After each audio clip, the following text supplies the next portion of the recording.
بسم الله الرحمن الرحيم نحمده ونصلي على رسوله الكريم أما بعد. قال الله سبحانه وتعالى: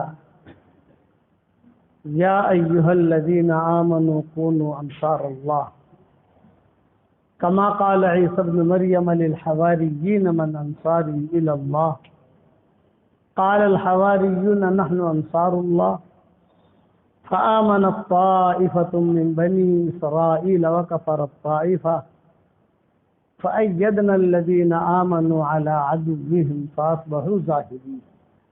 صدق اللہ العظیم. قابل احترام بھائیوں، دوستوں اور بزرگوں، ایمانیات والی لائن، عبادات والی لائن، اخلاقیات والی لائن، معاشرت والی لائن، معاملات والی لائن، یہ 5 لائنیں ہیں. جب انسان کی زندگی میں 5 لائنیں ٹھیک ہو جائے گی تو پکا مومن شمار ہوگا. آج ہم مسلمان تو ہیں، مومن نہیں ہیں. ایمان مومن الگ ہے، مسلمان الگ ہے، فرق ہے دونوں میں. اس لیے قرآن میں اولئک هم المؤمنون حقا، اولئک هم المؤمنون حقا، اولئک هم المؤمنون حقا، بار بار انما المؤمنون اخوہ، بار بار مؤمن مؤمن مؤمن مؤمن. اسلام کا بھی تذکر آئے گا لیکن بہت شارٹ، بہت مختصر آئے گا. ایمان کامل جسے کہتے ہیں کہ عبادات ایمانیات والی لائن ٹھیک ہو. اللہ پر یقین، اس کے فرشتوں پر یقین، اللہ کے وعدوں پر یقین، رسول اللہ صلی اللہ علیہ وسلم کی باتوں پر یقین. میں بیان کر رہا ہوں، یا فرشتے ہیں دکھائی نہیں دے رہے لیکن ہے. کیوں کہ رسول اللہ صلی اللہ علیہ وسلم نے بتایا ہے. آسمان تک فرشتے ہیں، دکھائی نہیں دیتی. خدا کی خفیہ CID ہے، یہ دکھائی نہیں دیتی لیکن ہے. الذین یؤمنون بالغیب. اس لیے اس کا ہونا بہت ضروری ہے. سب کچھ ہم کرتے ہیں، روزہ بھی رکھتے ہیں، حج بھی کرتے ہیں، مسجد بھی بناتے ہیں، لیکن ہمارا پڑوسی اگر ہم سے خوش نہیں ہے تو ہم مومن نہیں ہیں. تو صحیح حدیث ہے، پکے مومن تم اس وقت تک نہیں ہو سکتے جب تک کہ تمہارا پڑوسی تمہاری شرارتوں سے محفوظ نہ رہے. بوایقہ حدیث میں آتا ہے. اس کو صحابہ سمجھے ہوئے، آج کا مسلمان نہیں سمجھا ہوا. اسی لیے ان کا معاشرہ سیدھا سادہ. دیکھو حضور صلی اللہ علیہ وسلم کا انتقال ہو گیا تو حضور صلی اللہ علیہ وسلم کے انتقال کے بعد ظاہری بات ہے کہ ایک بہت بڑی ہستی دنیا سے گئی ہے. حالات پائیں گے اکھاڑ پچھاڑ پورے مدینہ منورہ میں ہوا. کئی لوگوں نے ارتداد کا فیصلہ کیا، کئی لوگ مرتد ہو گئے. کبھی یہ نبی کیسا جو مر جائے، جہالت تھی. صدیق اکبر جو ہے وہ جمے رہے. میں معاشرہ محمدی بتا رہا ہوں. یہ 2 چیزیں یہ خلفائے راشدین میں ملے گی مکمل طریقے پر. ظاہری بات ہے کہ دفن کر دیا، 3 دن تک جو ہے وہ مسئلے چلتے رہے. حضرت فاطمہ آئی، میراث مانگی، بھی میرے باپ کی میراث دو. صدیق اکبر نے کہا جی تمہارے باپ کی تو میراث نہیں ہے. ان الانبیاء لم یورثوا دینارا ولا درہما. انبیاء جو ہے وہ دینار اور درہم کو وارث نہیں بناتے. یہ تو پوری امت کا حق ہے. ہاں تمہیں چاہیے، میرا باغ ہے لے لو، میری زمینیں لے لو، میرا مکان ہے لے لو، اپنا دینے کے لیے تیار ہوں. باپ کے اس میں سے نہیں ملے گا. کہ ان الانبیاء لم یورثوا دینارا ولا درہما. یہ دینار درہم کا وارث بناتے نہیں. خیر لمبی تفصیلیں ہیں. دفن ہو گئے. دفن ہونے کے بعد جو تعزیتی خطوط آئے بادشاہوں کے ساری دنیا سے. ایک ریل ٹیل پڑنے لگی، ٹھیک ٹھاک ہو گیا.